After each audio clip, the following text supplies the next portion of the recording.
Assalamualaikum warahmatullahi wabarakatuh. Baik, hari ini kita akan membahas tentang persamaan dasar akuntansi. Nah, persamaan dasar akuntansi ini dasar dari pembuatan jurnal dan pembuatan laporan keuangan. Jadi untuk memahami jurnal, bagaimana membuat jurnal, bagaimana membuat laporan keuangan yang benar, kita harus bisa mengetahui atau harus kuat dulu dasarnya. Nah, untuk persamaan dasar akuntansi ini, kita bisa lihat di sini. Ini persamaan dasar akuntansi itu aktiva sama dengan pasiva. Nih, aktiva sama dengan pasiva. Di mana aktiva ini disebut juga sebagai aset atau juga sebagai harta. Gitu. Jadi, aktiva sama dengan pasiva atau aset sama dengan liabilitas plus ekuitas. Nah, liabilitas ini apa? Liabilitas ini utang, ekuitas ini modal. Jadi kalau di Indonesia kan harta sama dengan utang tambah modal. Oke, baik. Harta sama dengan utang tambah modal. Namun ketika di dalam perusahaan itu tidak hanya berisi akun terkait dengan harta, utang, dan modal, tetapi ada juga banyak sekali transaksi yang berkaitan dengan pendapatan maupun beban. Maka ketika ada pendapatan dan beban, turunan dari persamaan dasar akuntansi akan menjadi seperti ini. Harta sama dengan utang tambah modal tambah dalam kurung pendapatan kurang beban. Nah, kita bisa lihat biar lebih mempermudah, maka seperti persamaan matematika, ketika yang ada di posisi sebelah kanan dipindahkan ke sebelah kiri, yang tadinya negatif menjadi positif. Yang kalau positif, kalau dipindahkan ke sebelah kiri akan menjadi negatif. Nah, sekarang kita pindah, ini kita pindah yang tadinya tuh utang tambah modal tambah dalam kurung pendapatan kurang beban, dipindahkanlah beban yang negatif ini ke depan. Jadi harta plus beban sama dengan utang plus atau tambah modal tambah pendapatan gitu. Jadi yang perlu diingat untuk membuat jurnal dan nantinya akan bisa membuat laporan keuangan yang benar, maka harus bisa dulu persamaan dasar ini. Harta plus beban sama dengan utang tambah modal tambah pendapatan, atau lebih mudah disingkat HB sama dengan UMP. Ingat saja itu, harta plus beban sama dengan utang, modal, dan pendapatan. Nah, ini lihat, ini sama dengan tanda pemisah. Di sebelah sini harta dan beban itu ada sebelah kiri, kemudian utang, modal, dan pendapatan itu adalah sebelah kanan. Ingat itu. Nah, yang kalian tahu di dalam akuntansi itu ada namanya pembukuan berpasangan, atau ada sebelah kiri atau sebelah kanan. Kemudian atau disebut juga ada sebelah debit maupun sebelah kredit. Nah, kita lihat. Oke, baik, kita lanjut. Yang tadinya harta plus beban sama dengan utang plus modal plus pendapatan, atau disingkat menjadi HB sama dengan UMP. Ingat itu saja, HB sama dengan UMP itu adalah persamaan dasar akuntansi. Karena nanti ke depannya ketika membuat jurnal, kalian akan memikirkan bagaimana penempatan posisinya ini di jurnal sebelah debit atau kredit, akan tergantung pada pemahaman dasar kalian terkait dengan harta plus beban sebelah kiri dan utang, modal, dan pendapatan ada di sebelah kanan. Oke, lihat, kiri dan kanan. Nah, yang kita ketahui di dalam persamaan akuntansi atau di dalam pembukuan berpasangan, dalam akuntansi itu disebut pembukuan berpasangan karena ada posisi kiri dan kanan atau posisi debit dan kredit, di mana debit ini terkait dengan penambahan harta dan penambahan beban, kemudian kredit ini dia akan terkait dengan penambahan utang, modal, dan pendapatan. Nah, yang lebih memudahkan kalian, akan mempermudah kalian dalam menghafal, kalian ingat saja posisi sebelah kiri itu atau sebelah debit. Nih, lihat, sebelah debit, yang sebelah kanan adalah sebelah kredit. Jadi debit itu kiri, kemudian kredit itu di sebelah kanan. Ingat itu. Oke, kalau sudah ingat, kita lanjut. Nah, yang sebelah kiri itu ada apa? Ada harta dan beban. Oke, harta dan beban. Jadi ketika harta dan beban ini dia bertambah, maka ditulisnya itu posisinya ada di sebelah debit. Akun tersebut dengan nilainya akan berada di debit. Kemudian ketika harta dan beban ini berkurang, maka posisinya kebalik atau ada di sebelah kredit. Ingat itu. Oke, kita lanjut. Ketika UMP atau utang modal dan pendapatan itu dia bertambah, dia posisi ada sebelah kredit. Kemudian ketika dia berkurang, posisinya ada di sebelah debit. Nah, ingat itu saja yang tadi. Ini garisnya di sini. Ini sebelah kiri atau sebelah debit. Kemudian ini sebelah kanan atau sebelah kredit. Nah, yang tadi sebelah kiri itu adalah harta dan beban, sebelah kanan adalah utang, modal, dan pendapatan. Ingat itu saja. Oke, bisa dilanjut. Oke, jadi kalau harta dan beban itu dia bertambah, ada di sebelah kiri dan posisinya di debit. Kemudian ketika berkurang, ada di sebelah kredit. Kemudian ketika utang, modal, dan pendapatan bertambah di sebelah kanan atau sebelah kredit, dan ketika berkurang ada di sebelah debit. Oke, bisa? Kalau bisa kita lanjut. Nah, sekarang untuk memudahkan, ini harta, beban, utang, modal, dan pendapatan itu banyak sekali akun turunannya. Jadi ini hanya akun-akun yang tergabung dalam sub akun. Artinya harta itu ada terkait dengan akun apa saja, beban itu apa saja di dalamnya, kemudian utang, modal, dan pendapatan akun-akun apa saja yang ada di dalamnya.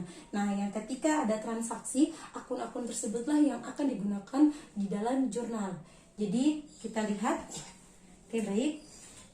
Yang pertama ini yang tadi untuk persamaan dasar akuntansi ini persamaan dasar akuntansi sudah kita bahas. Harta plus beban sama dengan utang tambah modal tambah pendapatan, di mana itu turunan dari aktiva sama dengan pasiva.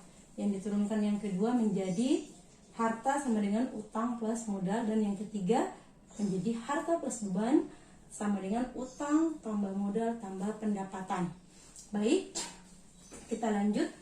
Untuk turunan berikutnya, setelah kita mengetahui dasar dari akuntansi, itu yang harus kita ketahui sebelum membuat jurnal pada siklus akuntansi yang kedua adalah bagaimana cara kita mengetahui saldo normal akun.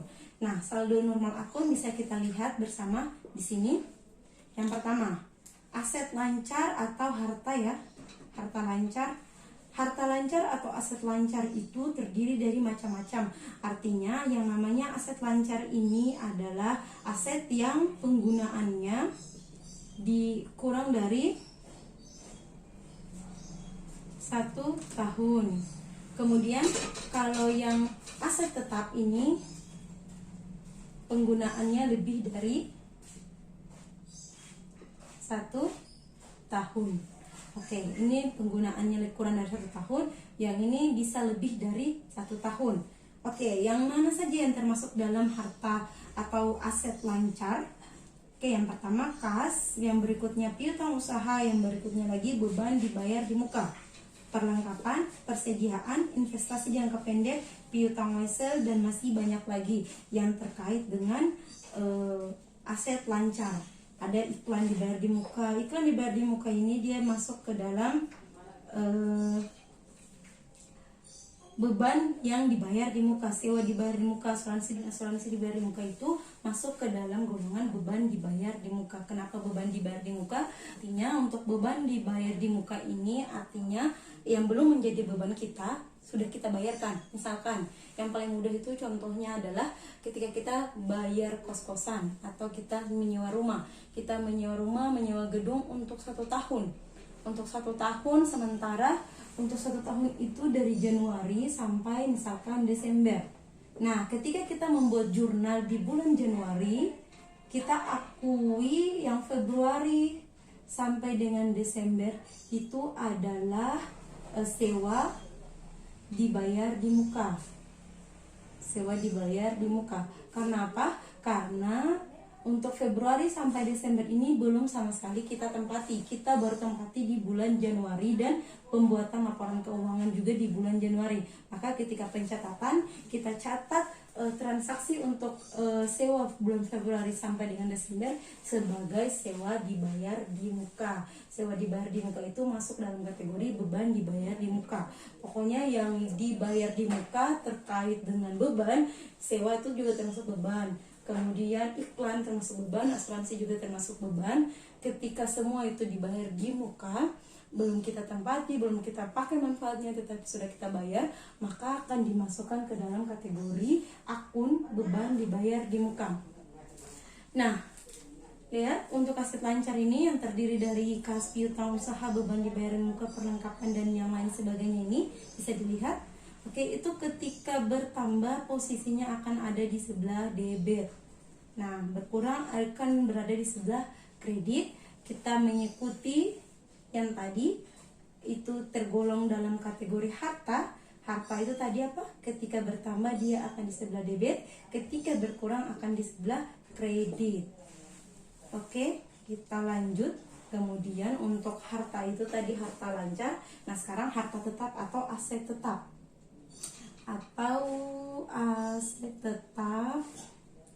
Nah, aset tetap ini kita perhatikan itu adalah aset atau harta yang penggunaannya lebih dari 1 tahun. Misalnya peralatan. Nah, peralatan ini apa saja sih? Peralatan komputer, apalagi handphone, apalagi inventaris kantor, misalkan meja, kursi, itu masuk semua kategori harta tetap. Nah, harta tetap ini dia bisa dapat digunakan lebih dari 1 tahun. Coba kalian pikirkan, laptop bisa digunakan lebih dari 1 tahun? Ya, pastinya bisa. Kemudian handphone, apalagi meja, kursi, dan yang terkait dengan peralatan. Nah, itu termasuk dalam kategori harta tetap. Tanah, kemudian gedung, kendaraan, itu semua masa manfaatnya bisa lebih dari 1 tahun. Oke, nah untuk harta tetap ini sendiri, ketika bertambah debit, ketika berkurang di kredit, masih menggunakan ini rumus yang ini, bertambah debit, berkurang di kredit. Oke, bisa? Kalau bisa kita lanjut. Nah, di dalam harta tetap itu ada namanya akumulasi. Ini dia masih masuk kategori harta tetap ya. Akumulasi penyusutan. Nah, akumulasi penyusutan ini apa sih sebenarnya? Akumulasi penyusutan ini adalah harta-harta tetap selain tanah yang tiap bulan, tiap tahun itu disusutkan nilainya, kemudian dijumlahkan. Nah, hasil jumlahnya itu akan berada pada akun akumulasi penyusutan. Penyusutan itu sendiri adalah pengurangan nilai dari harta tetap itu karena penggunaan atau karena waktu. Walaupun tidak digunakan, tetapi telah disimpan menjadi harta kita, maka akan tetap disusutkan. Nah, yang paling gampang itu dicontohkan, misalkan kita beli motor harganya 15 juta. Nah, ketika kita beli motornya harga 15 juta di tahun 2010, ketika kita tidak pakai sama sekali atau pernah kita pakai di tahun 2015, tidak mungkin lagi kita menjual motor itu atau motor tersebut nilainya masih 10 juta, tetapi sudah kurang dari itu. Nah, yang mengurangi itulah yang disebut dengan penyusutan gitu. Oke, kalau bisa kita lanjut. Nah, yang berikutnya ada akun untuk utang. Nah, ini utang, kita beralih ke sini. Yang ini yang pertama tadi sudah harta, sekarang ini yang kedua utang.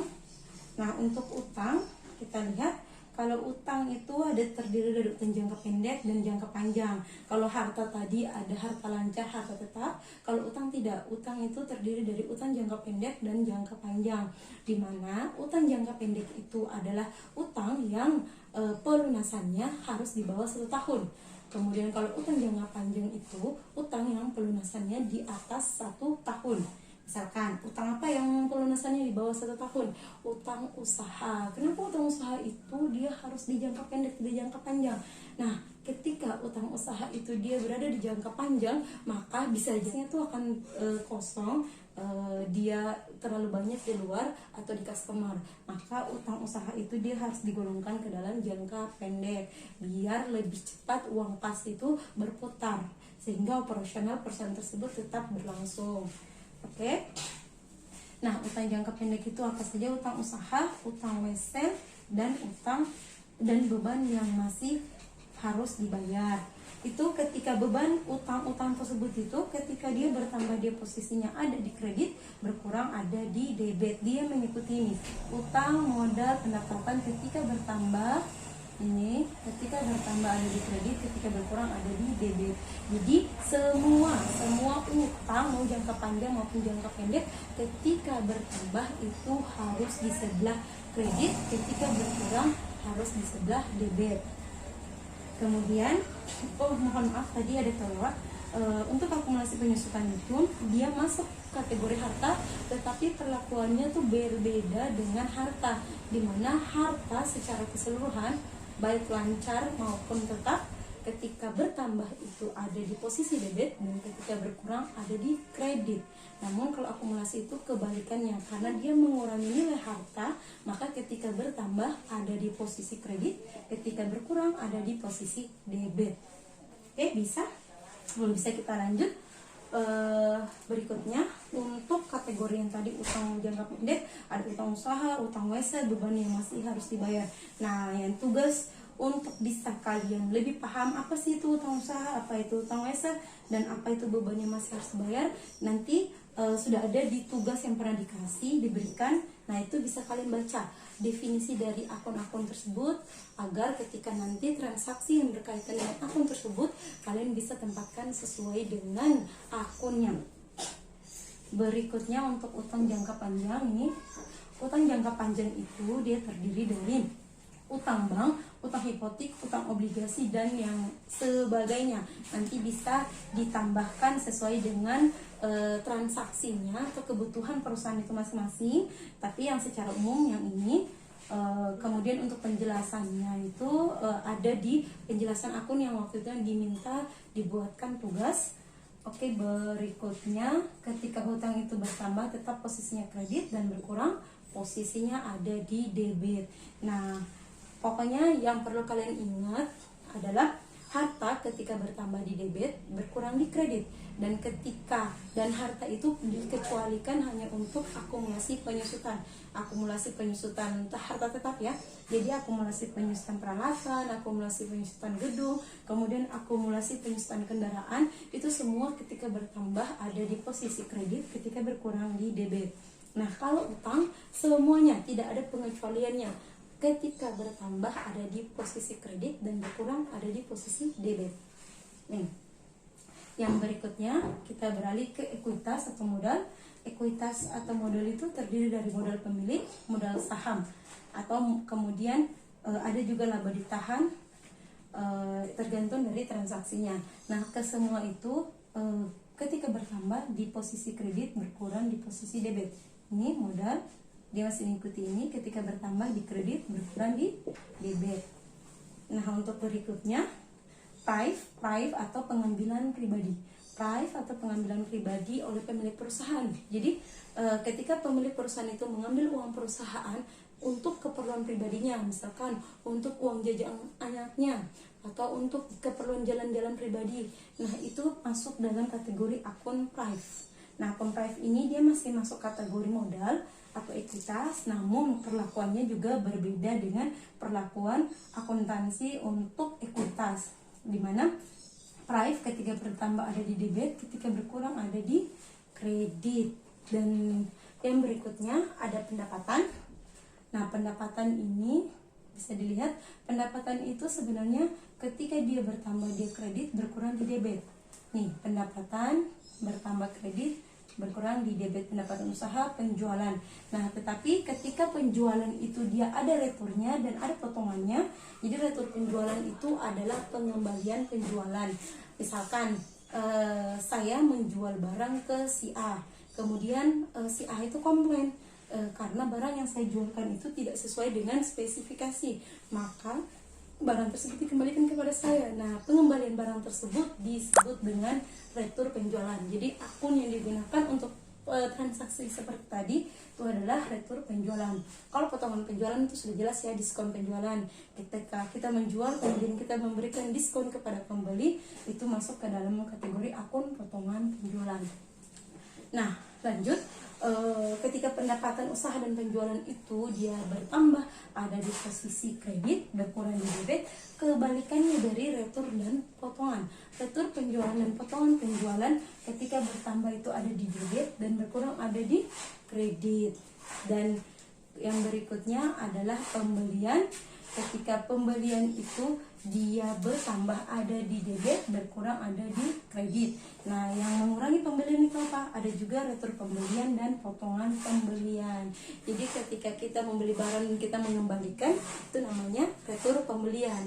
Ketika ada diskon yang kita dapatkan ketika kita membeli barang, itu disebut potongan pembelian. Nah, potongan pembelian dan retur pembelian ini dia bertolak belakang dengan pembelian, yang mana pembelian bertambah di debit, berkurang di kredit. Potongan dan retur itu kebalikannya, bertambah di kredit, berkurang di debit. Dan yang terakhir adalah beban.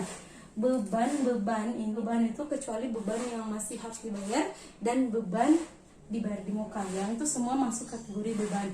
Dan beban-beban ini ketika bertambah semuanya posisi di debit, ini di debit. Ketika berkurang posisinya di kredit. Oke, ini debit, ini kredit, ini debit, ini kredit gitu.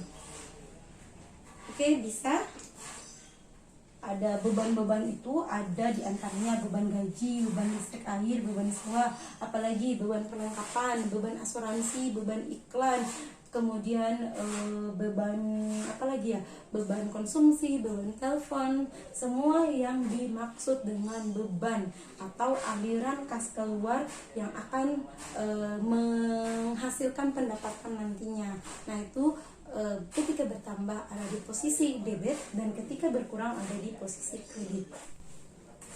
Baik, untuk penguatan yang terakhir harus diingat persamaan dasar akuntansi itu adalah HB plus UMP, di mana HB adalah harta plus beban sama dengan utang tambah modal tambah pendapatan. HB plus UMP. Nah, HB itu ada di sebelah kiri, kemudian UMP ada sebelah kanan.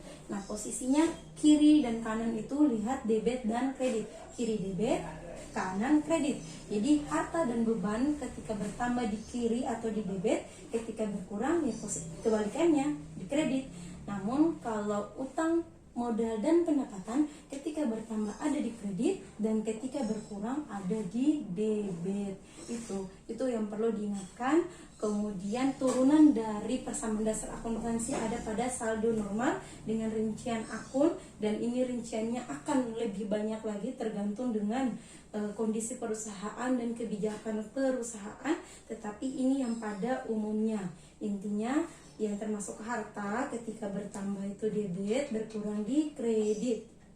Kemudian harta tetap juga bertambah di debit, berkurang di kredit. Kemudian akumulasi berkurang di debit, bertambah di kredit. Utang, seluruh utang itu bertambah di kredit, berkurang di debit, ini juga. Kemudian modal atau ekuitas bertambah di kredit, berkurang di debit, kecuali prive yang kebalikannya. Kemudian ada pendapatan dan ada pembelian, dan terakhir beban. Bisa dilihat pada penjelasan ini. Oke, baik, kiranya dapat dipahami. Semoga ini bisa bermanfaat. Berikutnya kita akan membahas tentang bagaimana cara membuat persamaan dasar akuntansi dalam bentuk soal, dalam menyelesaikan soal transaksi. Terima kasih.